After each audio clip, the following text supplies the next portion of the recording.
द्वितीय तीर्थंकर अजितनाथ इस जम्बूद्वीप के अतिशय प्रसिद्ध पूर्व विदेह क्षेत्र में सीता नदी के दक्षिण तट पर वत्स नाम का विशाल देश है।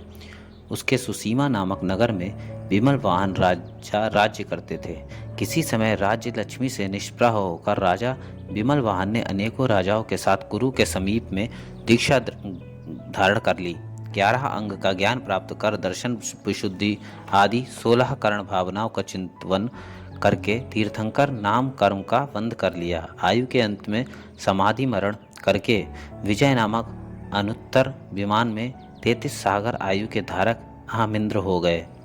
पंच कल्याणक वैभव इन महाभाग के स्वर्ग से पृथ्वी तल पर अवतार लेने के 6 माह पूर्व से ही प्रतिदिन जम्बूद्वीप के भरत क्षेत्र की अयोध्या नगरी के अधिपति इक्ष्वाकु वंशीय काश्यप गोत्रीय राजा जित शत्रु के घर में इंद्र की आज्ञा से कुबेर ने 3.5 करोड़ रत्नों की वर्षा की थी। ज्येष्ठ मास की अमावस के दिन विजय सेना ने 16 स्वप्न पूर्वक भगवान को गर्भ में धारण किया और माघ शुक्ल दशमी के दिन अजितनाथ तीर्थंकर को जन्म दिया। देवों ने ऋषभदेव के समान इनके भी गर्भ जन्म कल्याणक महोत्सव बनाए। अजितनाथ की आयु 72 लाख वर्ष पूर्व की, शरीर की ऊंचाई 450 धनुष की और वर्ण सुवर्ण सदृश था।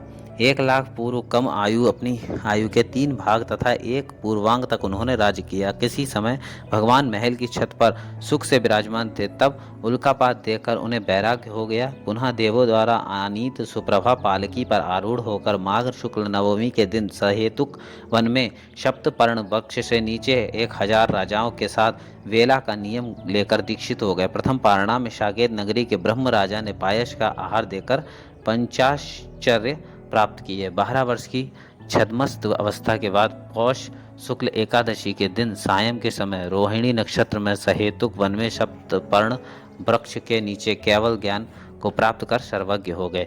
इनके संवत्सरण में सिंहसेन आदि 90 गणधर थे, 1 लाख मुनि प्रकुब्जा आदि, 3,20,000 आर्यिकाएं, 3 लाख श्रावक, 5 लाख श्राविकाएं और असंख्यात देव देवियां थीं।